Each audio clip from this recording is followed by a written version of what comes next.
പിതാവിൻ്റെയും പുത്രൻ്റെയും പരിശുദ്ധാത്മാവിൻ്റെയും നാമത്തിൽ.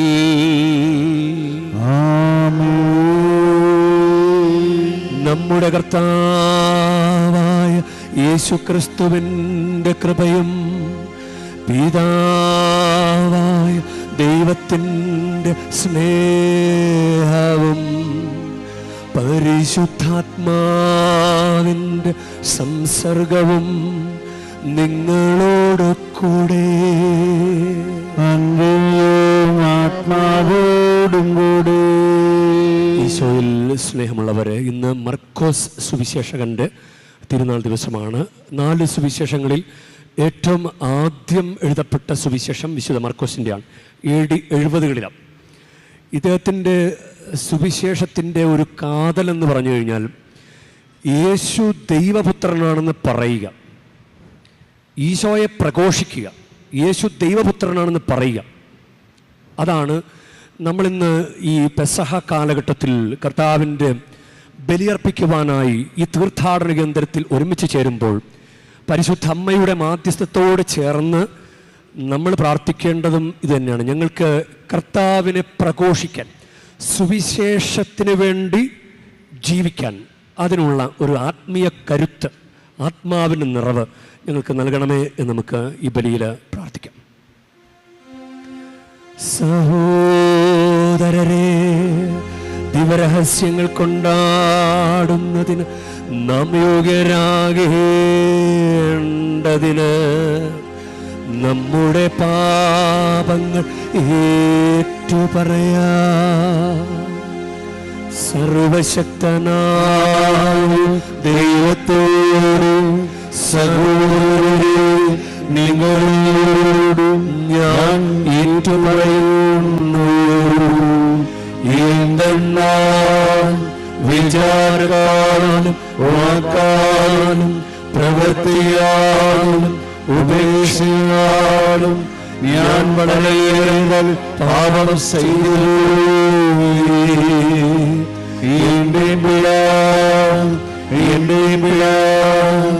എന്റെ വലിയ പിഴ. ആകയാൽ നിത്യമായ പരിശുദ്ധ മറിയത്തോടും എല്ലാ മാലാഖമാരോടും വിശുദ്ധരോടും സഹോദരരെ നിങ്ങളോടും ഞാൻ അപേക്ഷിക്കുന്നു. എനിക്ക് വേണ്ടി നമ്മുടെ കർത്താവായ ദൈവത്തോട് പ്രാർത്ഥിക്കണമേ. സർവശക്തനായ ദൈവം കനിഞ്ഞ് നമ്മുടെ പാപങ്ങൾ പൊറുത്ത് നമ്മെ നിത്യജീവിതത്തിലേക്ക് നയിക്കുമാറാകട്ടെ.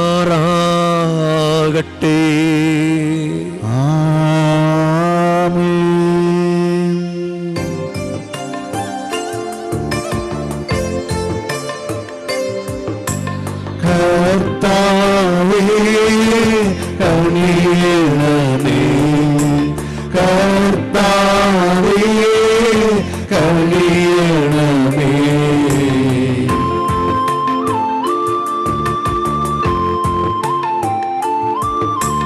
ക്രിസ്തുവേ കനിയണമേ, ക്രിസ്തുവേ കനിയണമേ.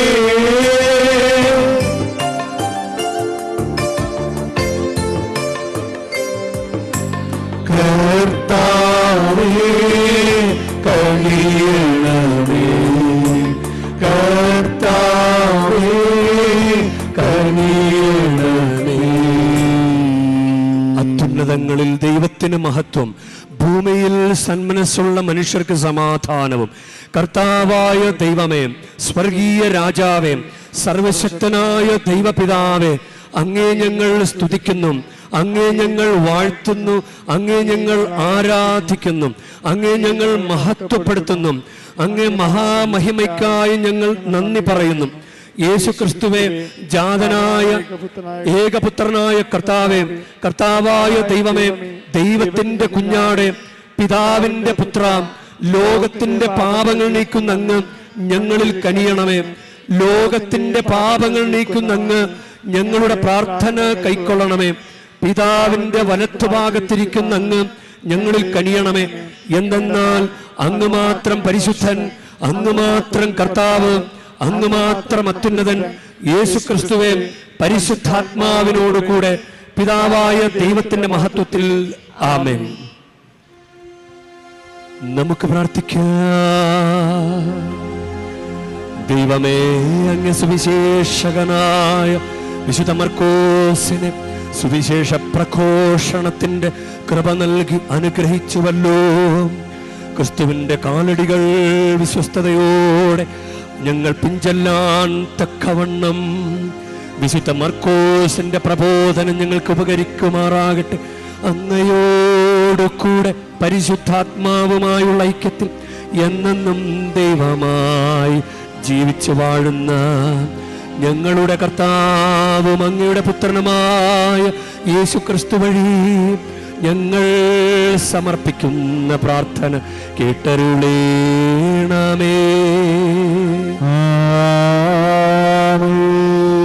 വിശുദ്ധ പത്രോസ് എഴുതിയ 1-ാം ലേഖനത്തിൽ നിന്നുള്ള വായന.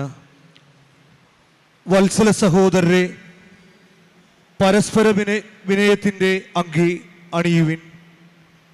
ദൈവം അഹങ്കാരികളെ എതിർക്കുകയും വിനയമുള്ളവർക്ക് കൃപ നൽകുകയും ചെയ്യുന്നു.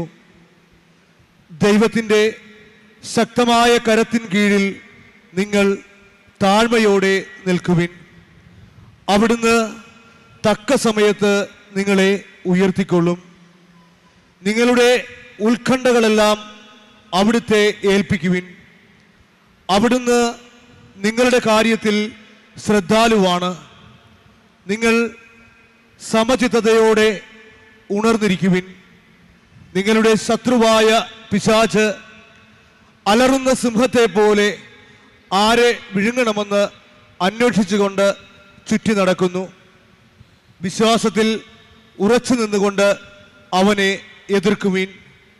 ലോകമെങ്ങുമുള്ള നിങ്ങളുടെ സഹോദരിൽ നിന്ന് ഈ സഹനം തന്നെ ആവശ്യപ്പെട്ടിരിക്കുന്നുവെന്ന് അറിയുകയും ചെയ്യുവിൻ. തൻ്റെ നിത്യമഹത്വത്തിലേക്ക് ക്രിസ്തുവിൽ നിങ്ങളെ വിളിച്ചിരിക്കുന്ന അനുഗ്രഹദാതാവായ ദൈവം നിങ്ങളെ അല്പകാലത്തെ സഹനത്തിന് ശേഷം പൂർണ്ണരാക്കുകയും സ്ഥിരീകരിക്കുകയും ശക്തരാക്കുകയും ചെയ്യും. ആധിപത്യം എന്നും എന്നേക്കും അവൻ്റെതായിരിക്കട്ടെ. ആമേൻ.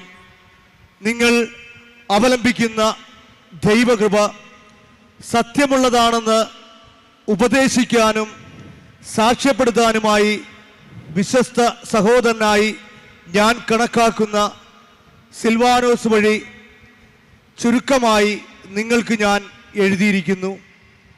നിങ്ങളെപ്പോലെ തിരഞ്ഞെടുക്കപ്പെട്ട ബാബിലോണിലെ സഭയും എൻ്റെ പുത്രനുമായ മർക്കോസും നിങ്ങൾക്ക് വന്ദനം പറയുന്നു.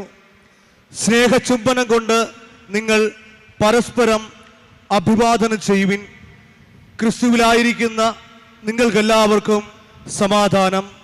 കർത്താവിൻ്റെ വചനം. ദൈവത്തിന് നന്ദി. കർത്താവേ, ഞാൻ എന്നും അങ്ങയുടെ കാരുണ്യം പ്രകീർത്തിക്കും. കർത്താവേ, ഞാൻ എന്നും അങ്ങയുടെ കാരുണ്യം പ്രകീർത്തിക്കും. കർത്താവേ, ഞാൻ എന്നും അങ്ങയുടെ കാരുണ്യം പ്രകീർത്തിക്കും.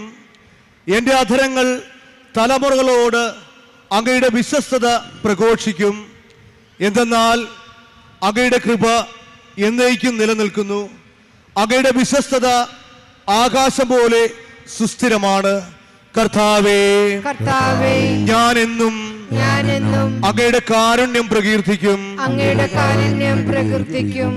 കർത്താവേ, ആകാശം അങ്ങയുടെ അത്ഭുതങ്ങളെ സ്തുതിക്കട്ടെ.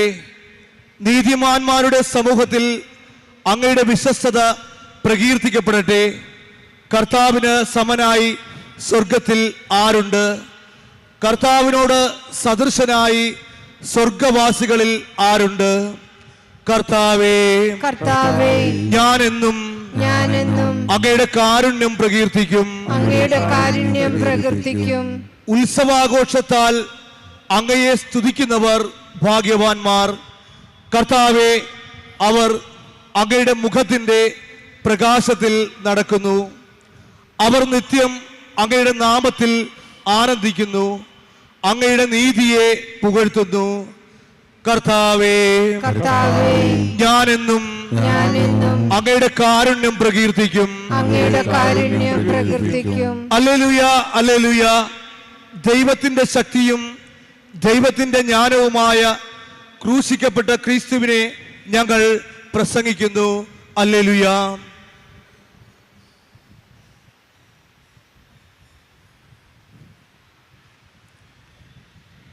കർത്താവ് നിങ്ങളോടുകൂടെ. അങ്ങേ ആത്മാവോടും കൂടെ. മാർക്കോസിന്റെ വിശുദ്ധ സുവിശേഷത്തിൽ നിന്നുള്ള വായന. കർത്താവേ, അങ്ങേക്കു മഹത്വം.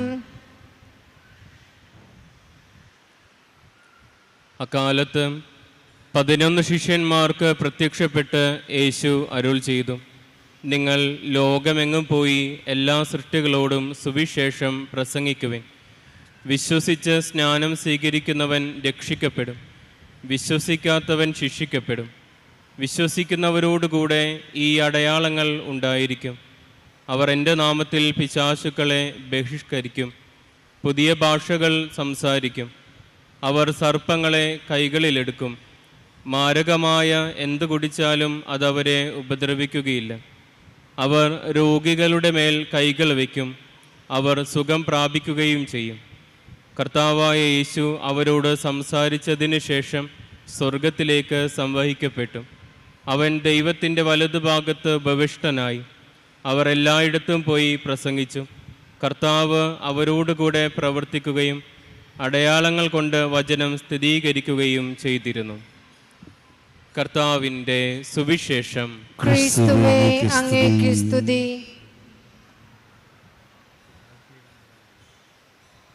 ഈശോയിൽ സ്നേഹമുള്ളവരെ, സുവിശേഷം വായിക്കുമ്പോൾ എഴുന്നേറ്റ് നിൽക്കേണ്ടത് നമ്മുടെ ആരാധനക്രമത്തിലെ ഒരു കാര്യമാണ്. യാത്രയൊക്കെ ചെയ്ത് ക്ഷീണിച്ച് വന്നതുകൊണ്ടായിരിക്കാം ഇവിടെ ഈ പുതിയ ലാറ്റിൻ ക്രമത്തിലെ കുർബാനയിൽ ട്രാൻസ്ലേഷനൊക്കെ ഒന്ന് കൃത്യമാക്കിയപ്പോൾ, ഇപ്പോൾ ഇന്ന് മർക്കോസിൻ്റെ സുവിശേഷമാണ് വായിച്ചു കേട്ടത്. അപ്പോൾ വിശുദ്ധ മർക്കോസ് എന്ന് പറയുന്നതിന് പകരം മർക്കോസിൻ്റെ വിശുദ്ധ സുവിശേഷം എന്ന് പറയാം. അതേ സുവിശേഷത്തിന് പ്രാധാന്യം കൊടുക്കാൻ വേണ്ടി. നിങ്ങൾക്ക് ചിലപ്പോൾ ശാരീരിക ക്ഷീണമൊക്കെ ആയിരിക്കാം, പക്ഷേ സുവിശേഷത്തെ ബഹുമാനിക്കാൻ വേണ്ടി നിങ്ങളൊന്ന് എഴുന്നേറ്റിരുന്നെങ്കിൽ കർത്താവ് എഴുന്നേൽപ്പിക്കേണ്ട കുറേ മേഖലകളില്ലേ, ഒരു നിമിഷം കൊണ്ട് കർത്താവ് എഴുന്നേൽപ്പിക്കും. മനസ്സിലായോ? കർത്താവ് എഴുന്നേൽപ്പിക്കേണ്ട കുറേ മേഖലകളുണ്ട്, അവിടെ കർത്താവ് ഉയർത്തും. ഇനിയും ഇപ്പോൾ ഞാനിങ്ങനെ പറയുമ്പോൾ എനിക്കിത് കുർബാന എന്ന ശുശ്രൂഷയിൽ നേതൃത്വം കൊടുക്കുമ്പോൾ കാര്യങ്ങൾ കൃത്യമായിട്ട് ചെയ്യാൻ ഞാൻ ബാധ്യസ്ഥനാണ്. എന്ന് വെച്ച് കഴിഞ്ഞാൽ കൃത്യസമയത്ത് ഇത് തീർക്കണം, കുർബാന അവസാനിപ്പിക്കാൻ അങ്ങനെ ചെയ്യണം. അപ്പോൾ നിങ്ങൾ അങ്ങോട്ടൊക്കെ മാറുന്നൊക്കെ പറയുമ്പോൾ നിങ്ങൾക്ക് അനങ്ങാപ്പാറണക്ക് നിൽക്കുന്നത് എന്തുകൊണ്ടാണെന്ന് എനിക്ക് മനസ്സിലാകുന്നില്ല. യോഹന്നാൻ്റെ സുവിശേഷം 13-ാം അധ്യായം 20-ാം വാക്യം, സത്യം സത്യമായി ഞാൻ നിങ്ങളോട് പറയുന്നു, ഞാൻ അയക്കുന്നവനെ സ്വീകരിക്കുന്നവൻ എന്നെയാണ് സ്വീകരിക്കുന്നത്. ഞാൻ അയക്കുന്നവനെ സ്വീകരിക്കുന്നവൻ എന്നെയാണ് സ്വീകരിക്കുന്നത്. എന്നെ സ്വീകരിക്കുന്നവൻ എന്നെ അയച്ചവനെ സ്വീകരിക്കുന്നു. കണ്ടോ? ഇത് ഈശോ പറഞ്ഞിട്ടുള്ളതാണ്. ഇപ്പോൾ ഒരു വൈദികൻ എന്ന് പറയുമ്പോൾ അനുസരിക്കണം. ഒരു കുഞ്ഞു കാര്യം അനുസരിച്ചാൽ നമ്മൾ അങ്ങോട്ട് പറഞ്ഞുകൊണ്ടിരിക്കുകയല്ലേ, കർത്താവ് അത് ഏറ്റെടുക്കുമെന്നേ. എത്ര നാളായി പറയാൻ തുടങ്ങിയിട്ട് പല കാര്യങ്ങളും കർത്താവ് ഏറ്റെടുത്തതുപോലെ തോന്നിയിട്ടില്ലല്ലോ പല വിഷയങ്ങളിലും. ഇനിയെങ്കിലും കുഞ്ഞു നിർദ്ദേശങ്ങൾ സഭയുടെ ആരാധനക്രമത്തിൽ നമ്മൾ പറയുമ്പോൾ അത് ശ്രദ്ധിക്കണം. ഒരു ശുശ്രൂഷയെ സഹായിക്കുമ്പോൾ, ഇപ്പോൾ അച്ഛൻ നിന്ന് ഇവിടെ നിന്ന് ശുശ്രൂഷകൾ ചെയ്യുമ്പോൾ ഈ അച്ഛന്മാർ കാഴ്ചവെപ്പിന് സഹായിക്കും, കുർബാന കൊടുക്കാൻ സഹായിക്കും, അങ്ങനെ സിസ്റ്റേഴ്സ്. അപ്പം നമ്മൾ ഇരിക്കുന്നവർ ഞങ്ങളിങ്ങനെ വെറുതെ ഇങ്ങനെ ഇരിക്കുള്ളൂ. കർത്താവിൻ്റെ ശുശ്രൂഷയിൽ പങ്കെടുക്കേണ്ട രീതി പങ്കെടുക്കുമ്പോഴാണ് ശുശ്രൂഷയെ സഹായിക്കുന്നത്. നിങ്ങളതൊക്കെ മനസ്സിൽ വെക്കുക. എപ്പോഴും അച്ഛന്മാർ പറയുന്ന നിർദ്ദേശങ്ങൾ അനുസരിക്കണം. പൗരോഹിത്യം ചുമ്മാ അല്ല. ഞങ്ങൾക്ക് യോഗ്യതയൊന്നുമില്ല, പക്ഷെ പൗരോഹിത്യത്തിന് യോഗ്യതയുണ്ട്. പൗരോഹിത്യത്തിന് യോഗ്യതയുണ്ട്. പൗരോഹിത്യത്തിന് യോഗ്യതയുണ്ട്. അത് ഈശോ തന്നത്, അത് കൂദാശയാണ്. ഇന്നത്തെ സുവിശേഷം നമ്മൾ മർക്കോസിൻ്റെ തിരുനാൾ ആചരിക്കുമ്പോൾ മർക്കോസ് കാച്ചിക്കുറുക്കി പറയുന്നൊരു സുവിശേഷമാണ്. കാരണം 16 അധ്യായങ്ങളേ ഉള്ളൂ. 16 അധ്യായങ്ങൾ കൊണ്ട് എല്ലാ കാര്യങ്ങളും പറഞ്ഞു കഴിഞ്ഞു. മറ്റവർ 26, 28 അധ്യായങ്ങൾ വെച്ചിട്ടാണ്. സമാന്തര സുവിശേഷങ്ങൾ എന്ന് പറയുന്നത്, നിങ്ങൾക്ക് ആ വാക്ക് സിനോപ്റ്റിക് ഗോസ്പൽ, സമവീക്ഷണ സുവിശേഷങ്ങൾ, അത് മത്തായി, മർക്കോസ്, ലൂക്ക. യോഹന്നാൻ്റെ സുവിശേഷത്തിൻ്റെ സ്ട്രക്ചർ വേറെതാണ്. അപ്പം ഈ സുവിശേഷകന്മാർ മർക്കോസിൻ്റെ സുവിശേഷം ഉപയോഗിച്ചിട്ടുണ്ട്. കാരണം അത് AD 70 എഴുതപ്പെട്ടത്. മറ്റു സുവിശേഷങ്ങളും മത്തായിയുടെ സുവിശേഷം 75-നും 85-നും ഇടയിലാണ്. ലൂക്കായുടെ സുവിശേഷം 80-നും 90-നും ഇടയിലാണ്. യോഹന്നാൻ്റെ സുവിശേഷം 90-നും 100-നും AD 90-നും 100-നും ഇടയിൽ യോഹന്നാൻ്റെ സുവിശേഷം എഴുതപ്പെട്ടത്. അപ്പോൾ ഇവരെന്ത് ചെയ്തു? മർക്കോസിൻ്റെ സുവിശേഷം ഉപയോഗിച്ചിട്ടുണ്ട് ഇവരുടെ സുവിശേഷം എഴുതാൻ. അതുമാത്രമല്ല, അവർ ചില അവരുടേതായിട്ടുള്ള അറിവും പാരമ്പര്യങ്ങളും അവരും ഉപയോഗിച്ചിട്ടുണ്ട്. അങ്ങനെയാണ്. അപ്പോൾ മർക്കോസിൻ്റെ സുവിശേഷത്തിൻ്റെ പ്രത്യേകത വിളിച്ചു പറയുന്ന ഒരു ഭാഗം, അത് മർക്കോസ് 6:3 മർക്കോസ് 6:3. മറ്റു സുവിശേഷങ്ങൾ അല്ലെങ്കിൽ ഈശോയെക്കുറിച്ച് പറയുന്ന അവൻ ജോസഫിൻ്റെ മകനല്ലേ, അപ്പനെ ഹൈലൈറ്റ് ചെയ്താണ് പറയുക. ആ തച്ചൻ്റെ മകനല്ലേ എന്നാണ് പറയുക. പക്ഷെ മർക്കോസിൻ്റെ സുവിശേഷം 6:3 ഇവൻ മറിയത്തിൻ്റെ മകനും യാക്കോബ്, യോസെ, യൂദാ, ശിമയോൻ എന്നിവരുടെ സഹോദരനുമായ മരപ്പണിക്കാരനല്ലേ. ആദ്യം എഴുത സുവിശേഷം പറഞ്ഞത് ഈശോയെക്കുറിച്ച് മരപ്പണിക്കാരൻ എന്നാണ് പറഞ്ഞത്. ബാക്കിയുള്ളവർ പറഞ്ഞപ്പോൾ തച്ചൻ്റെ മകനല്ലേ, ജോസഫിൻ്റെ മകനല്ലേ എന്ന് പറഞ്ഞു. അതായത് ഇപ്പോൾ നമ്മളിപ്പോൾ ഞങ്ങൾ പള്ളി പോകുന്നത് വഴി അവിടെ നേർച്ചയിട്ടു. അങ്ങനെ പറയേണ്ട ഒരു കാര്യം, ആദ്യം പറഞ്ഞ ആൾ ഞങ്ങളെല്ലാവരും കൂടി അങ്ങനെ അവിടെ പാട്ടൊക്കെ പാടി പോയപ്പോൾ ഞങ്ങൾ അവിടെ നേർച്ചയിട്ടു. മനസ്സിലായി? സെൻറ്റൻസിന് നീളം കൂടുന്നത് കണ്ടോ? അങ്ങനെ രണ്ടാമതും മൂന്നാമതും പറഞ്ഞപ്പോൾ നീളം കൂടി. അപ്പോൾ കാച്ചിക്കുറുക്കി പറഞ്ഞിരിക്കുന്നത് മർക്കോസിൻ്റെ സുവിശേഷമാണ്. മർക്കോസിൻ്റെ സുവിശേഷത്തിൻ്റെ സെൻട്രൽ പോയിന്റ് അത് ഈശോ ഏറ്റുപറയുക എന്നതാണ്. അതാണ് 1-ാം വാക്യം, 1-ാം വാക്യം മർക്കോസ് 1:1. അത് പറയുന്നത് ദൈവപുത്രനായ യേശു ക്രിസ്തുവിൻ്റെ സുവിശേഷത്തിൻ്റെ ആരംഭം. ദൈവപുത്രനാണ് യേശു എന്ന് പറയുക. ഇനി നടുക്ക് ഭാഗം 16-ന്റെ നടുക്ക് അല്ലേ, 8-ാം അധ്യായം. 8-ാം അധ്യായത്തിൽ 29-ാം വാക്യത്തിൽ കേസറിയ ഫിലിപ്പിയിലെ ചോദ്യം, അതിന് പത്രോസിനെ കൊണ്ട് മറുപടി പറയിപ്പിക്കുന്ന സുവിശേഷം 8:29 നീ ക്രിസ്തുവാണ് എന്ന് പറയിപ്പിക്കും. ഇനിയും 16 അധ്യായത്തിലാണ് അവസാനിക്കുന്നതെങ്കിലും 15-ാം അധ്യായം 39-ാമത്തെ വാക്യത്തിൽ ശതാധിപനെ കൊണ്ട് പറയിപ്പിക്കും, സത്യമായും ഇവൻ ദൈവപുത്രനാണ്. അതാണ്. അപ്പോൾ ഈ സുവിശേഷത്തിന് 3 സ്ഥലങ്ങളിൽ, ആദ്യം ഏകദേശം നടുഭാഗത്ത്, പിന്നെ അവസാനത്തോടടുക്കുമ്പോൾ ഈശോ ഏകപുത്രനാണ്. ഈ സുവിശേഷമാണ് ഈ സുവിശേഷകൻ പ്രഘോഷിക്കാനായിട്ട് നമ്മളോട് പറയും. ഇന്ന് മർക്കോസ് 16:15 ലോകമെങ്ങും പോയി നിങ്ങൾ സുവിശേഷം പ്രസംഗിക്കും. ലോകമെങ്ങും പോയി സുവിശേഷം പ്രസംഗിക്കുവാൻ. ഇപ്പോൾ ലോകമെങ്ങും പോകാനും ചാൻസ് ഒന്നും ചിലപ്പോൾ ഉണ്ടാകുകയില്ല. ഈ സെൻറ്റ് സ്റ്റീഫനെ പോലെയോ സെൻറ്റ് സെബാസ്റ്റ്യനെ പോലെയോ രക്തസാക്ഷിത്വം വഹിക്കാനൊന്നും നമുക്ക് സാഹചര്യം ഉണ്ടാകില്ല. പക്ഷെ നമുക്ക് സുവിശേഷം പ്രഘോഷിക്കണം. എന്താണ് സുവിശേഷം? പ്രോട്ടോ ഇവങ്കേലിയം, ആദ്യത്തെ സുവിശേഷം എന്ന് പറയുന്നത് ഉൽപ്പത്തി 3:15 രക്ഷകൻ വരും എന്ന് പറയുന്ന ഒരു ഭാഗമാണ്, ധ്വനിയുള്ള ഒരു ഭാഗമാണ്. ഈശോയുടെ വരവിനെക്കുറിച്ചുള്ള, മാതാവിനെക്കുറിച്ചുള്ള ഹിന്റുള്ള, മരിയോളജി പഠിപ്പിക്കുന്നവരെ, മരിയോളജിസ്റ്റ് എല്ലാവരും ഹൈലൈറ്റ് ചെയ്യുന്ന ഒരു ഭാഗമാണ് പ്രോട്ടോ എവങ്കേലിയം. ആദ്യത്തെ സുവിശേഷം എന്ന് പറയുന്നത് അത് ഉൽപ്പത്തി 3:15 ലൂക്കായുടെ സുവിശേഷത്തിൽ 2-ാം അധ്യായത്തിൽ സുവിശേഷം എന്ന് പറഞ്ഞ എന്താ?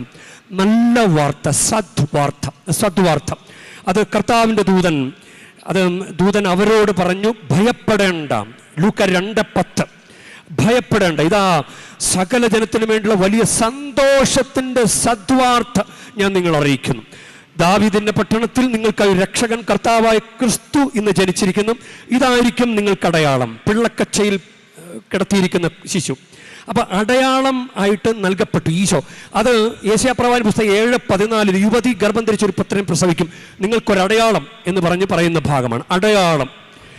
യഥാർത്ഥത്തിൽ ഇന്ന് മർക്കോസിൻ്റെ സുവിശേഷ ഭാഗം വായിച്ചതും അത് മർക്കോസിൻ്റെ തിരുനാൾ ആചരിക്കുന്നത് കൊണ്ടാണ്. യഥാർത്ഥത്തിൽ പെസഹാക്കാലത്തിൽ ഈ 3-ാമത്തെ ആഴ്ചയിൽ ശനിയാഴ്ച ദിവസം നമ്മൾ വായിക്കേണ്ടിയിരുന്ന സുവിശേഷ ഭാഗം യോഹന്നാന്റെ സുവിശേഷം 6-ാം അധ്യായം 60 മുതലുള്ള വാക്യങ്ങളാണ്. അപ്പം സ്വർഗത്തിൽ നിന്ന് ഇറങ്ങി വന്ന അടയാളം അത് ഈശോയാണെന്ന് പറയുമ്പോൾ ദൈവം തന്നടയാളം ഈശോ തന്നടയാളം പരിശുദ്ധ കുർബാന. അതിനെക്കുറിച്ച് ഈ അടയാളത്തെക്കുറിച്ച് 30-ാം വാക്യത്തിലാണ് പറയുന്നത്. യോഹന്നാൻ 6:30 ഞങ്ങൾക്കൊരടയാളം വേണം, ഇത് കണ്ടു വിശ്വസിക്കേണ്ടതിന് ഞങ്ങൾക്കൊരടയാളം വേണം. അപ്പോൾ മുതൽ 31-ാം വാക്യം മുതൽ ഏകദേശം 58, 59, 60 വാക്യങ്ങൾ 59 വരെ പറയുന്നത് നിത്യജീവന്റെ അപ്പത്തെക്കുറിച്ചാണ്. ഈ വചനം കേട്ടിട്ട് അവർക്ക് മനസ്സിലായില്ല. 60-ാമത്തെ വാക്യത്തിൽ അവർ കഠിനമാണിത്, ഈ വചനം ഞങ്ങൾക്ക് പറ്റുന്നില്ല എന്ന് പറഞ്ഞിട്ട് 66-ാമത്തെ വചനം യോഹന്നാൻ 6:66 അവർ ഇറങ്ങിപ്പോയി, വിട്ടുപോയി. 67-ാമത്തെ വചനത്തിൽ നിങ്ങൾക്കും പോകണമോ എന്ന് ചോദിക്കും. ആ ചോദ്യം വളരെ പ്രസക്തമാണ്. നിങ്ങൾക്കും പോകണമോ? ഇന്നത്തെ സുവിശേഷത്തിൽ പറയുന്ന കാര്യമാണ്, നിങ്ങൾ ലോകമെങ്ങും പോയി സുവിശേഷം പ്രസംഗിക്കുവിൻ. നിങ്ങൾക്കും പോകണമോ? ഇട്ടേച്ച് പോകണോ? സുവിശേഷ വേലയ്ക്ക് പോകണോ? കർത്താവിന് ഇട്ടേച്ച് പോകണോ? സുവിശേഷ വേലയ്ക്ക് പോകണോ? അതാണ് ഈ ഒരു ചോദ്യമുണ്ട്. പോകണമോ? നിങ്ങൾക്ക് പോകണമോ? അപ്പോൾ പത്രോസ് പറയും, ഞങ്ങൾ എവിടെ പോകാനാണ് കർത്താവേ, നിത്യജീവന്റെ വചനങ്ങൾ അങ്ങയുടെ പക്കലുണ്ടല്ലോ. അപ്പോൾ നമ്മുടെ സുവിശേഷം എന്ന് പറഞ്ഞ എന്താ? ഈശോയെ പ്രഘോഷിക്കുക. പരിശുദ്ധ കുർബാന സ്വീകരിക്കുമ്പോഴും കുമ്പസാരിക്കുമ്പോഴും കൂദാശ ജീവൻ നയിക്കുമ്പോൾ നമ്മൾ ഈശോയെ പ്രഘോഷിക്കുക. കാരണം 1 കൊരിന്ത്യർ 11:26 പറയുന്ന കാര്യം, അവൻ്റെ ആ രക്തത്തിൽ നിന്ന് പാനം ചെയ്യുമ്പോഴും അപ്പത്തിൽ നിന്ന് ഭക്ഷിക്കുകയും ചെയ്യുമ്പോഴെല്ലാം അവൻ്റെ മരണം, അവൻ്റെ പ്രത്യാഗമനം വരെ നമ്മൾ പ്രഖ്യാപിക്കുകയാണ്. ഈശോയുടെ ഇതാ ക്രിസ്തുവിന്റെ തിരുശരീരം, ആമേൻ എന്ന് പറയുമ്പോൾ ആമേൻ ലാറ്റിൻ ക്രമത്തിൽ ആമേൻ പറയണം. ആമേൻ എന്ന് പറയണം, വാ തുറന്ന് ആമേൻ എന്ന് പറയുന്നത്. അങ്ങനെയാണ് കുർബാനക്ക് കൊടുക്കുന്നത്. അപ്പൊ ഈ ആമേൻ എന്ന് പറഞ്ഞതിന്റെ അർത്ഥം എന്താ? അങ്ങനെ തന്നെ ഇത് ക്രിസ്തുവിന്റെ ശരീരമാണ്, ഞങ്ങൾക്ക് വേണ്ടി മനുഷ്യനായി പിറന്ന് അങ്ങനെ പാടുപീടകൾ സഹിച്ച് മരിച്ച ഉയർത്തെഴുന്നേറ്റ് അപ്പത്തിൽ വസിക്കുന്ന ഈശോ. അപ്പൊ നമ്മൾ കുർബാന സ്വീകരിക്കുമ്പോൾ ഈശോയെ പ്രഘോഷിക്കല്ലേ? ഈശോയെ പ്രഘോഷിക്കാൻ. ഇനി നമ്മൾ കൊന്ത ചൊല്ലുമ്പോൾ വീട്ടിലെ കുർബാനയാണ് കൊന്ത എന്നാണ് പറയുക. വീട്ടിലെ കുർബാന മറിയത്തോടൊപ്പമുള്ള തിരുമുഖ ധ്യാനമാണ് ജപമാല. അപ്പം അതിൻ്റെ കേന്ദ്ര നന്മ നിറഞ്ഞ മറിയം എന്ന പ്രാർത്ഥനയുടെ കേന്ദ്രഭാഗം ഈശോ എന്ന പേരാ. അങ്ങയുടെ ഉദരത്തിന്റെ ഫലമായ ഈശോ, അങ്ങയുടെ ഉദരത്തിന്റെ ഫലമായ ഈശോ, അങ്ങയുടെ ഉദരത്തിന്റെ ഫലമായ ഈശോ. നമ്മൾ ഈശോയെ പ്രഘോഷിക്കല്ലേ? കുടുംബ പ്രാർത്ഥന വഴി ഈശോയെ പ്രഘോഷിക്കുന്നു, കുർബാന സ്വീകരണം വഴി ഈശോയെ പ്രഘോഷിക്കുന്നു, കുംഭസാരത്തെ മുട്ടുകുത്തുമ്പോൾ ഈശോയെ പ്രഘോഷിക്കുക. ഈശോയെ, അങ്ങ് മരിച്ചതിൻ്റെ ഫലമായ പാപമോചനം എനിക്ക് തന്നതിന് നന്ദി കർത്താവേ എന്ന് പറഞ്ഞ് സ്വീകരിക്കേണ്ട കാര്യമാണ്. അപ്പം സുവിശേഷ പ്രഘോഷണം. അപ്പം നമുക്ക് തന്നിരിക്കുന്ന ഇങ്ങനെ വിശ്വസിക്കുന്നവരോട് കൂടെ ഇന്നത്തെ മർക്കോസിന്റെ സുവിശേഷത്തിൽ പറയുന്ന കാര്യമാണ്. അപ്പം സ്വർഗം തന്ന അടയാളമാണ് ഈശോ തന്ന അടയാളമാണ് പരിശുദ്ധ കുർബാന. അപ്പം ഈ വിധത്തിൽ കൗതാശികമായിട്ടും പ്രാർത്ഥിച്ചും കൽപ്പനകൾ പാലിച്ചും ഒക്കെ നമ്മൾ ഈശോയെ പ്രഘോഷിക്കുമ്പോൾ ദുരാചാരത്തിന് പോകാതെ ചരട് തൂവാലൊക്കെ വാങ്ങുമ്പോൾ നമ്മൾ ഈശോയെ പ്രഘോഷിക്കുന്നില്ല. ചരടിൽ രക്ഷയുണ്ടെന്ന് പറയുന്നു, താക്കോലിൽ രക്ഷയുണ്ടെന്ന് പറയുന്നു, ഈശോയിൽ കുറച്ചൊക്കെ ഉണ്ട് എന്ന് പറയുന്ന പോലെയായി. മനസ്സിലായി? ഈശോയാണ് സഹായിക്കാനുള്ളത്. എന്നിട്ട് ഈശോ നിൽക്കുകയും ഈ ലൊട്ടുലൊടുക്ക് കാര്യങ്ങളിലേക്ക് പോകുമ്പോൾ നമ്മൾ അതിലും രക്ഷയുണ്ടെന്ന് പറയുന്നത് പോലെയായി. ഒന്നാം പ്രമാണ ലംഘനം. അപ്പം മദ്യപാനം, വ്യഭിചാരം തുടങ്ങിയ പാപങ്ങൾ, ശരീരത്തിന്റെ കഠിന പാപങ്ങൾ ചെയ്യുമ്പോഴും നമ്മൾ ഈശോ വിശുദ്ധീകരിച്ച ശരീരത്തിൽ പാപം ചെയ്യുകയാണ്. അപ്പൊ ഈശോയെ പ്രഘോഷിക്കുന്നില്ല. നിങ്ങൾ പോയിട്ട് ഇതുപോലെ മൈക്കെടുത്ത് പ്രസംഗിക്കണമെന്ന് പറയുന്നില്ല. നിങ്ങൾക്ക് ജീവിതം കൊണ്ട് സുവിശേഷം പ്രസംഗിച്ചുകൂടെ? ജീവിതം കൊണ്ട് സുവിശേഷം പ്രസംഗിക്കാം. അങ്ങനെ പ്രസംഗിച്ചാൽ, അങ്ങനെ ജീവിച്ചാൽ അടയാളം വിശ്വസിച്ച് സ്നാനം സ്വീകരിക്കുന്നവർ രക്ഷിക്കപ്പെടും. വിശ്വസിക്കുന്നവരോടുകൂടെ മർക്കോസ് 16:17 വിശ്വസിക്കുന്നവരോടുകൂടെ ഈ അടയാളങ്ങൾ ഉണ്ടായിരിക്കും. ഏതടയാളങ്ങൾ? അത് പറയുന്നത് പുതിയ ഭാഷകൾ സംസാരിക്കും, പിശാചുക്കളെ ബഹിഷ്കരിക്കും, സർപ്പങ്ങളെ കയ്യിലെടുക്കും, മാരകമായി എന്തു കുടിച്ചാലും ഉപദ്രവിക്കുകയില്ല, രോഗികളുടെ മേൽ കൈവയ്ക്കും, അവർ സുഖം പ്രാപിക്കും. അപ്പൊ നിങ്ങൾ ആഗ്രഹിക്കുന്ന അടയാളം എന്താ? ഈശോ ജീവിക്കുന്ന ഈശോയിൽ വിശ്വസിച്ച് സുവിശേഷം ജീവിക്കുമ്പോൾ നമുക്ക് ഈശോ തരുന്ന അടയാളം എന്താ?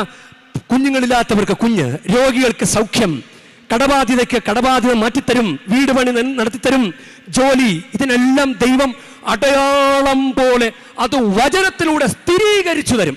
മർക്കോസ് 16:20 അവർ എല്ലായിടത്തും പോയി പ്രസംഗിച്ചു, കർത്താവ് അവരോടുകൂടെ പ്രവർത്തിക്കുകയും അടയാളങ്ങൾ കൊണ്ട് വചനം സ്ഥിരീകരിക്കുകയും ചെയ്തു. കണ്ടോ, സ്വർഗം തന്ന അടയാളത്തെ സ്വീകരിക്കാം, ഈശോ തന്ന അടയാളത്തെ, പരിശുദ്ധ കൂദാശ ഈശോയുടെ സാന്നിധ്യത്തെ സ്വീകരിക്കാം. അപ്പോൾ അങ്ങനെ വിശ്വസിച്ച് മുന്നോട്ട് വിശ്വസിച്ച് സുവിശേഷം ജീവിച്ചു പോകുന്നവർക്ക് ഈശോ തന്നെ അടയാളം തരും. അടയാളം ഈ തീർത്ഥാടനം പൂർത്തീകരിക്കുന്നതിന് മുമ്പ് തന്നെ അടയാളങ്ങൾ സംഭവിക്കട്ടെ, പല തടസ്സങ്ങളും മാറിപ്പോകട്ടെ. ഒന്ന് കരമൊന്ന് ഉയർത്തി ഒന്ന് സ്തുതിക്കാമോ? Hallelujah, hallelujah, hallelujah, hallelujah, hallelujah, hallelujah, hallelujah. ആരാധന, ആരാധന, ആരാധന. കർത്താവേ, ഈ പെസഹ കാലഘട്ടത്തിൽ വലിയ തീർത്ഥാടന കേന്ദ്രത്തിൽ പരിശുദ്ധ ബലിയർപ്പിച്ച് പ്രാർത്ഥിച്ചുകൊണ്ടിരിക്കുന്ന ഈ മക്കൾ ഉയർത്തപ്പിടിച്ചിരുന്ന കരങ്ങളിൽ അവരുടെ പ്രാർത്ഥനകളുണ്ട്. കർത്താവേ, ഇവരുടെ പ്രാർത്ഥനകളെ ഇവരാഗ്രഹിച്ച് ഇപ്പോൾ ഈ സമയം ഇവരുടെ മനസ്സിലൂടെ കടന്നു പോകുന്ന സകല വിഷയങ്ങളെയും കർത്താവെ അങ്ങ് വചനം കൊണ്ട് സ്ഥിരീകരിക്കണമേ. ഈശോയെ അങ്ങയുടെ സുവിശേഷം ജീവിക്കാൻ മനസ്സുകൊണ്ട് ആഗ്രഹിക്കുന്ന ഇവരുടെ ജീവിതത്തിൽ അടയാളങ്ങളും അത്ഭുതങ്ങളും രോഗശാന്തികളും വർഷിക്കപ്പെടട്ടെ. Hallelujah, hallelujah, hallelujah, hallelujah. ആരാധന, ആരാധന, ആരാധന, ആരാധന. പരിശുദ്ധ മറിയം തന്നെയാണ് നമുക്ക് മാതൃക.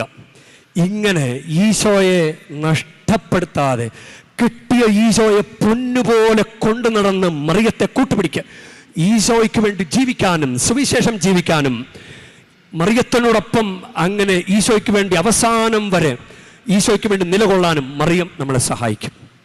ആമേൻ.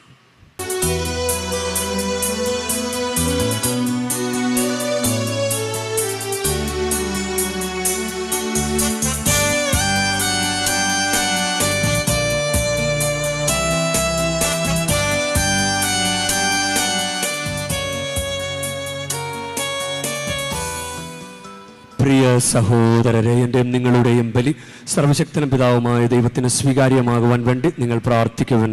കർത്താവ് തന്റെ നാമത്തിന്റെ സ്തുതിക്കും മഹിമയ്ക്കും നമ്മുടെയും അവിടുത്തെ ക്രിസ്തുവും മുഴുവൻ നന്മയ്ക്കുമായി അങ്ങയുടെ കരങ്ങളിൽ ഈ ബലി സ്വീകരിക്കുമാറാട്ടെ. കർത്താവേ, വിശുദ്ധ മർക്കോസിന്റെ മഹത്വം വണങ്ങിക്കൊണ്ട് അങ്ങേക്ക് ഞങ്ങൾ കൃതജ്ഞത അർപ്പിക്കുകയും അങ്ങയോട് ഞങ്ങൾ കേണപേക്ഷിക്കുകയും ചെയ്യുന്നു. അങ്ങേ സഭയിൽ സുവിശേഷ പ്രഘോഷണം സദാ നിലനിൽക്കുമാറാകട്ടെ. കർത്താവായ ക്രിസ്തു വഴി ഞങ്ങൾ സമർപ്പിക്കുന്ന പ്രാർത്ഥന കേട്ടരുളേണമേ.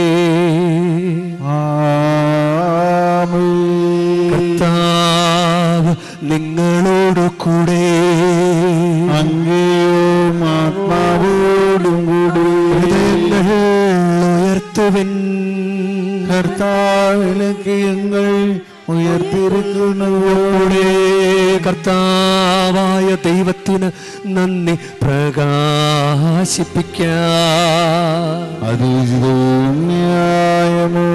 കർത്താവേ, പരിശുദ്ധനായ പിതാവേ, സർവശക്തനും നിത്യനുമായ ദൈവമേ, ഞങ്ങളുടെ കർത്താവായ ക്രിസ്തു വഴി എങ്ങും എപ്പോഴും അങ്ങേക്ക് ഞങ്ങൾ കൃതജ്ഞത അർപ്പിക്കുന്നത് യഥാർത്ഥത്തിൽ ഉചിതവും ന്യായവും യോഗ്യവും രക്ഷാകരവുമാണല്ലോ.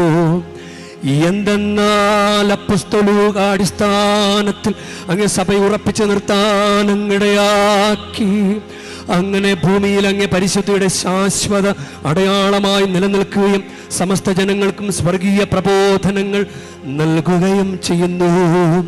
ആകയാൽ എല്ലാ മാലാഖമാരോടും വിശുദ്ധരോടും ചേർന്ന് അങ്ങയുടെ മഹത്വത്തെ പ്രകീർത്തിച്ചുകൊണ്ട് ഞങ്ങളും താഴ്മയോടെ ആലപിക്കുന്നു.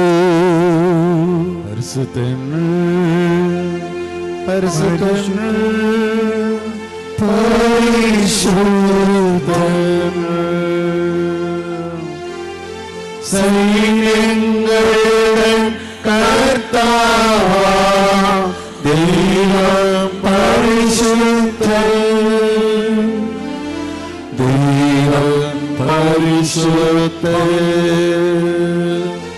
നിരുപമമങ്ങേ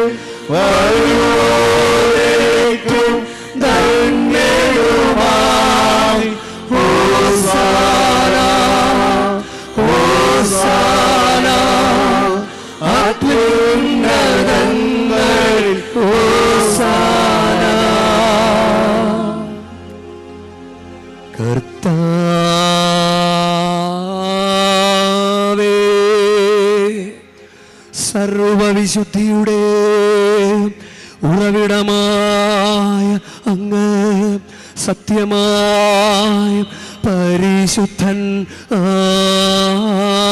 ആകുന്നു. ആകയാൽ അങ്ങേ ആത്മാവ മഞ്ഞുകണം പോലെ ഈ കാണിക്കകൾ പവിത്രമാക്കണമേ. അങ്ങനെ ഞങ്ങൾക്ക് ഇവ ഞങ്ങളുടെ കർത്താവായ യേശുക്രിസ്തുവിൻ്റെ ശരീരവും രക്തവുമായി തീരുമാറാകട്ടെ. അവിടുന്ന് ഒറ്റിക്കൊടുക്കപ്പെട്ട് സോമനസാലെ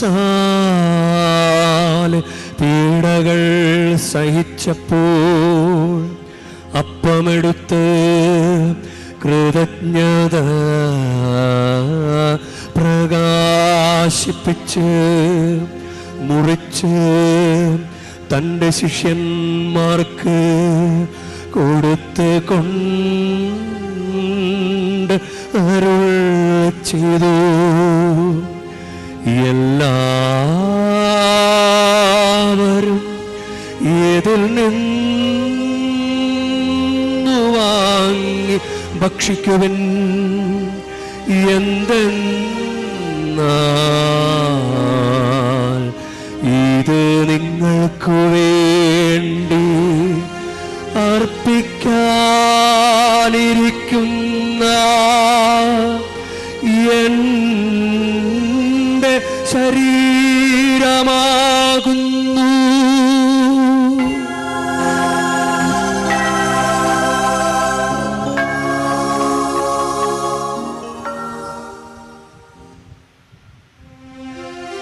അപ്രകാരം തന്നെ അത്താഴം കഴിഞ്ഞ് പാനപാത്രമെടുത്ത് വീണ്ടും അങ്ങേക്ക് കൃതജ്ഞത പ്രകാശിപ്പിച്ച് തൻ്റെ ശിഷ്യന്മാർക്ക് കൊടുത്തു കൊണ്ട് അരുൾ ചെയ്തു. എല്ലാവരും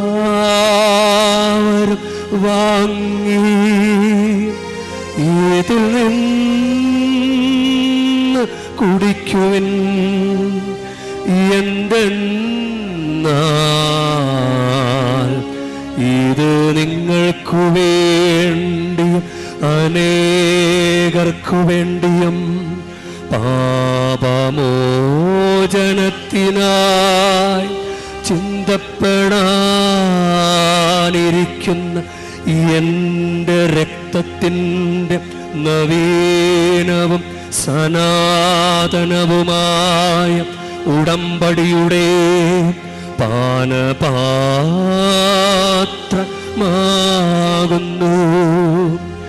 ഇതു നിങ്ങൾ എൻ്റെ ഓർമ്മയ്ക്കായി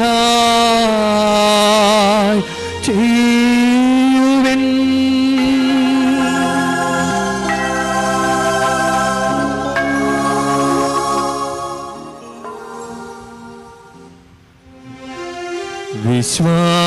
വിശ്വാസത്തിൻ്റെ രഹസ്യം. കർത്താവേ, അങ്ങ് വീണ്ടും വരുമ്പോൾ അങ്ങേ മരണമെങ്കിൽ പ്രഖ്യാപിക്കുന്നു. അങ്ങേ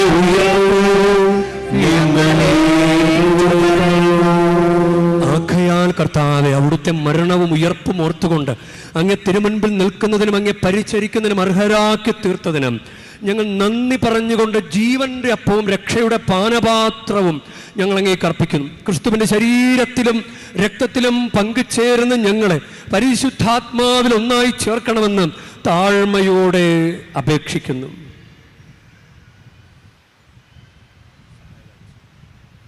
കർത്താവേ, ലോകമെങ്ങും വ്യാപിച്ചു കിടക്കുന്ന അങ്ങേ സഭയെ ഓർക്കണമേ. ഞങ്ങളുടെ പരിശുദ്ധ പിതാലയോ പാപ്പായോടും ഞങ്ങളുടെ രൂപതാധ്യക്ഷനായ സഹായരാജ് മെത്രാനോടും ദൈവജനത്തോടുമൊത്ത് സഭയെ അങ്ങ് സ്നേഹത്തിന്റെ പൂർണ്ണതയിൽ എത്തിക്കണമേ.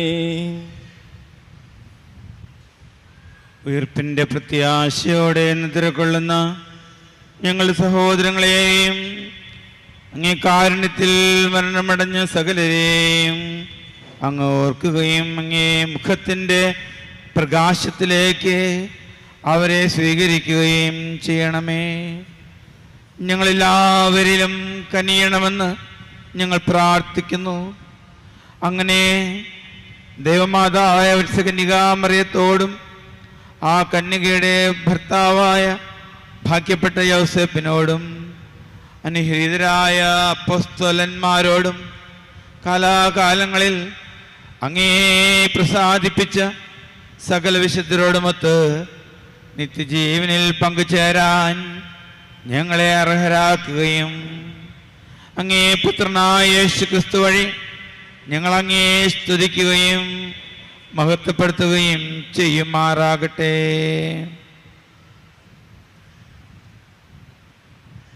ക്രിസ്തുവിലൂടെ ക്രിസ്തുവിനോട് കൂടെ ക്രിസ്തുവിൽ തന്നെ സർവശക്തനായ ദൈവവും പിതാവുമായ അങ്ങേക്ക് പരിശുദ്ധാത്മാവുമായുള്ള ഐക്യത്തിൽ എല്ലാ ബഹുമതിയും മഹത്വവും എന്നുമെന്നേക്കും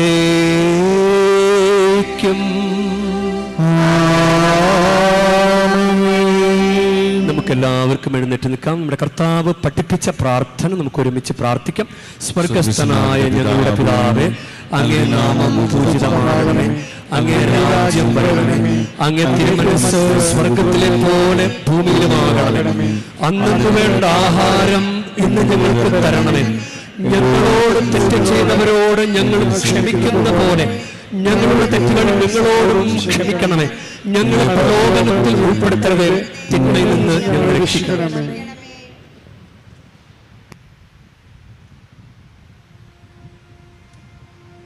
കർത്താവേ, എല്ലാ തിന്മകളിൽ നിന്ന് ഞങ്ങളെ മോചിപ്പിക്കണമേ. ഞങ്ങളുടെ ദിനങ്ങളിൽ സമാധാനം കനിവാർന്ന് നൽകണമേ. അനുഗ്രഹപൂർണമായ പ്രത്യാശയും ഞങ്ങളുടെ രക്ഷകനായ യേശുക്രിസ്തുവിന്റെ ആഗമനവും പ്രതീക്ഷിച്ചുകൊണ്ട് അങ്ങേ കരുണയുടെ സഹായത്താൽ ശക്തി പ്രാപിച്ച് ഞങ്ങളെപ്പോഴും പാപത്തുനിന്ന് മോചിതരാവുകയും എല്ലാ വിപത്തുകളിൽ നിന്ന് സുരക്ഷിതരാവുകയും ചെയ്യുമാറാകട്ടെ.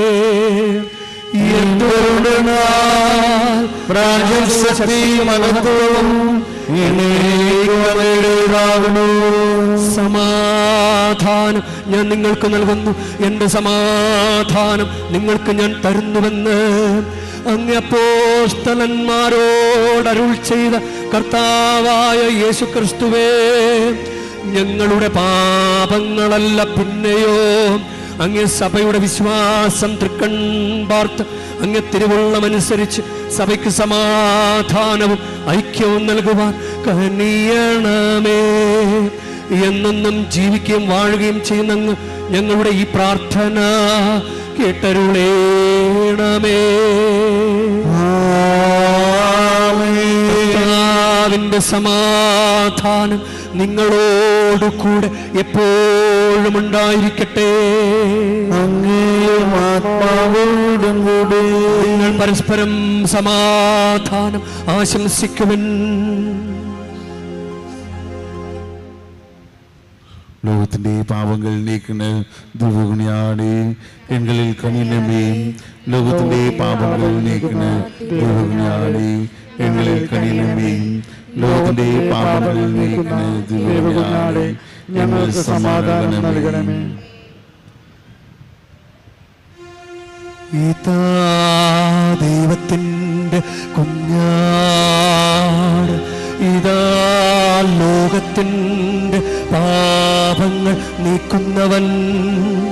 കുഞ്ഞാടിൻ്റെ വിരുന്നിന് ക്ഷണിക്കപ്പെട്ടിരിക്കുന്നവർ അനുഗ്രഹീത. കർത്താവേ, അങ്ങയുടെ ഭവനത്തിൽ പ്രവേശിക്കാൻ ഞാൻ യോഗ്യനല്ല. അങ്ങ് ഒരു വാക്കു ചരിച്ചാൽ മതി, എന്റെ ആത്മാവ് സുഖം പ്രാപിക്കും.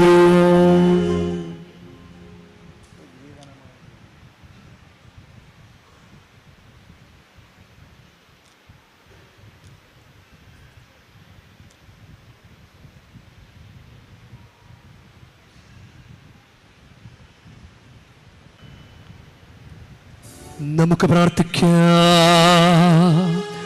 സർവശക്തനായ ദൈവമേ, അങ്ങ് വിശുദ്ധ അൾത്താരയിൽ നിന്ന് ഞങ്ങൾ സ്വീകരിച്ചത് ഞങ്ങളെ വിശുദ്ധീകരിക്കുകയും വിശുദ്ധ മർക്കോസ് പ്രഘോഷിച്ച സുവിശേഷത്തിന്റെ വിശ്വാസത്തിൽ ഞങ്ങളെ ശക്തരാക്കി തീർക്കുകയും ചെയ്യണമേ.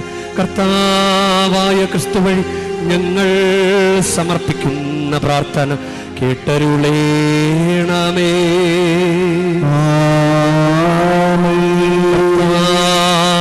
നിങ്ങളോട് കൂടെ ആത്മാവോടും കൂടെ ഈശോയെ കയ്യിലേന്തിയ പരിശുദ്ധ വേളാങ്കണ്ണി മാതാവേ, ഇവിടെ കൂടിയിരിക്കുന്ന എല്ലാ ഭക്തജനങ്ങളെയും ഇവരുടെ കുടുംബങ്ങളെയും സോഷ്യൽ മീഡിയയിലൂടെ ഈ ബലി പങ്കെടുക്കുന്ന എല്ലാവരെയും അങ്ങ് അനുഗ്രഹിച്ച് ആശീർവദിക്കണമേ. ഇവരുടെ മനസ്സ് തളർന്നു പോകുമ്പോൾ പാൽക്കാരനായ ബാലന്റെ പാൽക്കുടത്തിലെ പാൽ നിറഞ്ഞു തുളുമ്പിയത് പോലെ ഇവരെയും സന്തോഷത്താൽ നിറയ്ക്കണമേ. പരാജയങ്ങൾ ഇവരെ തളർത്തുമ്പോൾ മുടന്തനായ ബാലനെ നടക്കാനിടയാക്കിയതുപോലെ ഇവരെയും താങ്ങി നടത്തണമേ. പോർച്ചുഗീസ് നാവികരെ സുരക്ഷിതമായി കരയിലേക്ക് എത്തിച്ചതുപോലെ സങ്കടക്കടലിൽ വലയുന്നെല്ലാവരെയും അങ്ങ് കരകയറ്റണമേ. അനുഗ്രഹദായിനിയായ പരിശുദ്ധാരോഗ്യ മാതാവിൻ്റെ ആശീർവാദം നിങ്ങളോട് കൂടെ എപ്പോഴും ഉണ്ടായിരിക്കട്ടെ. ഈശോ തൻ്റെ മാതാവിൻ്റെ കരങ്ങളിലൂടെ നമ്മേവരെയും സ്പർശിക്കുകയും സുഖപ്പെടുത്തുകയും കാത്തു സംരക്ഷിക്കുകയും ചെയ്യട്ടെ. സർവശക്തനും കാരുണ്യവാനുമായ ദൈവം പിതാവും പുത്രനും പരിശുദ്ധാത്മാവും നിങ്ങളെ ഏവരെയും നിങ്ങളുടെ കുടുംബങ്ങളെയും നിങ്ങളുടെ പ്രാർത്ഥനാ നിയോഗങ്ങളെയും സമൃദ്ധമായി അനുഗ്രഹിക്കുമാറാകട്ടെ. ക്രിസ്തുവിന്റെ സ്നേഹത്തിലും സമാധാനത്തിലും പോകുവിൻ. ദിവ്യപൂജ സമാപിച്ചു. നമുക്ക് അല്പനേരം ശാന്തമായി പ്രാർത്ഥിക്കാം. കുർബാന നമ്മുടെ മധ്യത്തിലൂടെ കടന്നു വരുന്നു. പ്രാർത്ഥനയിലായിരിക്കുക. കുർബാന സ്വീകരിച്ചവരുണ്ട്, കുർബാന സ്വീകരിച്ചവർ തൊട്ടടുത്ത് നിൽക്കുന്നവരുണ്ട്. കരങ്ങൾ ഉയർത്തി നമുക്ക് സ്തുതിക്കാം. Hallelujah, hallelujah. കരമുയർത്തി സ്വരമുയർത്തി സ്തുതിക്കട്ടെ. ഹല്ലേലൂയ. പ്ലസ് പോയിന്റ് ഒത്തിരി ഉണ്ട്. തീർത്ഥാടന കേന്ദ്രത്തിന്റെ അഭിഷേകം ഇത്രയും വലിയ ജനക്കൂട്ടത്തിന്റെ കൂടെ നിന്ന് കർത്താവിനെ സ്തുതിക്കാൻ സാധിക്കുന്നത് അസുലഭ നിമിഷമാണ്. അടയാളങ്ങളും അത്ഭുതങ്ങളും സംഭവിക്കും. 2-3 പേർ എന്റെ നാമത്തിൽ ഒരുമിച്ച് കൂടുന്നിടത്ത് അവരുടെ മധ്യ ഞാനുണ്ടായിരിക്കും. മത്തായി 18:20. കൗതാശികമായ സാന്നിധ്യമുണ്ട്, വചനത്തിന്റെ സാന്നിധ്യമുണ്ട്. സ്തുതിക്കട്ടെ. നിങ്ങളുടെ വിഷയങ്ങൾ മനസ്സിലോർത്ത് സ്തുതിക്കട്ടെ. Hallelujah, hallelujah, hallelujah. കർത്താവേ, ഈ ഉത്ഥാന കാലഘട്ടത്തിന്റെ അഭിഷേകം നൽകണമേ. ഉദ്ധിതൻ ഇറങ്ങി നടക്കുന്ന കാലഘട്ടത്തിന്റെ അഭിഷേകം നൽകണമേ. ഞങ്ങളുടെ ഇടയിലൂടെ നടക്കുന്ന ദൈവമേ, പ്രത്യക്ഷ ദർശനം നൽകി സ്വർഗാരോഹണം വരെ ഞങ്ങളുടെ കൂടെ ആരാധന ക്രമത്തിൽ വസിക്കുന്ന ഈശോയെ ഞങ്ങളെ സന്ദർശിക്കണമേ. ഇവരുടെ ഇടയിലൂടെ നടന്ന് ഉദ്ധിത ഇവർക്ക് ആവശ്യമുള്ളത് കൊടുക്കണമേ. കുടുംബങ്ങളിൽ കുഞ്ഞുങ്ങളില്ലാത്ത കുടുംബങ്ങളിൽ കുഞ്ഞുങ്ങൾ ജനിക്കട്ടെ. കടബാധ്യതകൾ മാറട്ടെ. ജോലി ലഭിക്കട്ടെ. ഓട്ടിസം, അതുപോലെ ഡിപ്രഷൻ, അതുപോലെ ഫിക്സ് വരുന്ന രോഗമുള്ള കുഞ്ഞുങ്ങളെ കർത്താവെ തൊടണമേ. രോഗികളെ തൊടണമേ. ഏതെങ്കിലും വിധത്തിലെ മരുന്ന് കഴിച്ചുകൊണ്ടിരിക്കുന്നവരെ അവരുടെ കഴിക്കുന്ന മരുന്നുകൾ, ട്രീറ്റ്മെന്റുകൾ യേശുക്രിസ്തുവിന്റെ നാമത്തിൽ ഫലിക്കട്ടെ. മദ്യപാനാസക്തി മാറട്ടെ. വിവാഹേതര ബന്ധങ്ങൾ എന്നേക്കുമായിട്ട് അവസാനിക്കട്ടെ. Hallelujah, hallelujah. വീട് പണി പൂർത്തിയാകട്ടെ. കടബാധ്യതകൾ ഏറ്റെടുക്കണമേ. ജോലി ലഭിക്കട്ടെ.